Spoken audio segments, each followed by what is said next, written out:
తిరుమల తిరుపతి వెంకటేశ్వర స్వామి అంటే ప్రపంచంలో తెలియని వాళ్ళుండరు. ప్రపంచం నలుమూలల నుంచి నిత్యం వేలాది మంది భక్తులు ఆ ఏడుకొండల స్వామిని దర్శించుకుంటారు. అక్కడ స్వామివారి సన్నిధిలో పెళ్లిళ్లు చేసుకుంటే దాంపత్య జీవితం కలకాలం సుఖంగా ఉంటుందని నమ్మకం. అలాంటిది స్వయంగా ఆ స్వామివారి పాదాల చెంత ఉన్న మంగళసూత్రం, లక్ష్మీ కాసులు టీటీడీ పాలకవర్గం మహిళా భక్తులకు అందుబాటులోకి తీసుకురానున్నట్టు తాజాగా వెల్లడించింది. దీనిపై పలు కీలక విషయాల్ని టీటీడీ వెల్లడించింది. అదేంటో ఇప్పుడు చూద్దాం. గజం కేవలం 26,000 రూపాయలతో 165 గజాల భూమి కేవలం 52 లక్షలు మాత్రమే. టీటీడీ బోర్డు సమావేశంలో భక్తుల కోసం ముఖ్య నిర్ణయాలు తీసుకుంది. ధర్మ ప్రచారంలో భాగంగా బంగారు డాలర్ల తరహాలో శ్రీవారి పాదాల చెంత ఉంచిన మంగళ సూత్రాలను భక్తులకు అందుబాటులోకి తీసుకువస్తామని టీటీడీ చైర్మన్ భూమన కరుణాకర్ రెడ్డి వెల్లడించారు. మహిళల కోసం మంగళసూత్రాలను, లక్ష్మీ కాసులను తయారు చేయాలని నిర్ణయం తీసుకున్నామన్నారు. తాజాగా తీసుకున్న ఈ నిర్ణయం మహిళా భక్తుల సలహాలు, సూచనలను స్వీకరించి అమలు చేస్తామని కరుణాకర్ రెడ్డి వెల్లడించారు. అయితే ఈ సమావేశంలో మరికొన్ని కీలక నిర్ణయాలు తీసుకుంది టీటీడీ పాలకవర్గం. మొత్తం 5,141.74 కోట్లతో టీటీడీ వార్షిక బడ్జెట్కు ఆమోదముద్ర వేసింది. హిందూ ధార్మిక ప్రచారంలో భాగంగా బంగారు మంగళసూత్రాలు, లక్ష్మీ కాసులు భక్తులకు విక్రయించాలని టీటీడీ నిర్ణయించింది. టీటీడీ ఉద్యోగుల ఇళ్ల స్థలాల్లో గ్రావెల్ రోడ్ నిర్మాణానికి కూడా పాలకవర్గం ఆమోదం లభించింది. లడ్డూ ట్రే మోసే కార్మికుల వేతనాలు అదనంగా 15,000 పెంచుతూ నిర్ణయం తీసుకుంది.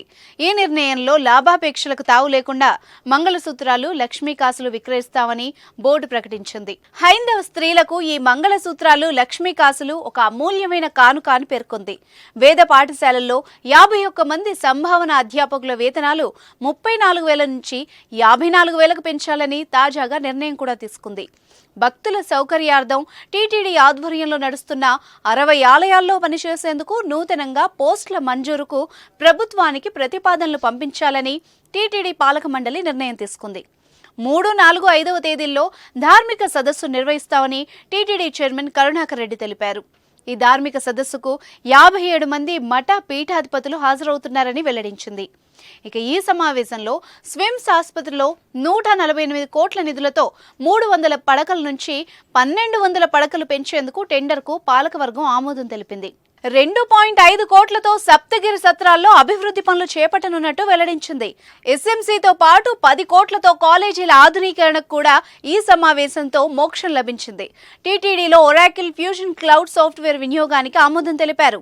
అన్నమయ్య భవన్ ఆధునీకరణకు 1.47 కోట్లు కేటాయించింది పాలకవర్గం. 2024-25లో 1,611 కోట్ల హుండీ ఆదాయం వస్తుందని అంచనా వేసింది బోర్డు. బ్యాంకు డిపాజిట్ల వడ్డీల ద్వారా 1,068.51 కోట్ల అంచనా వేసిన పాలకవర్గం లడ్డూ ప్రసాదం విక్రయాల ద్వారా 550 కోట్లు వస్తాయని అంచనాల్లో చూపించింది.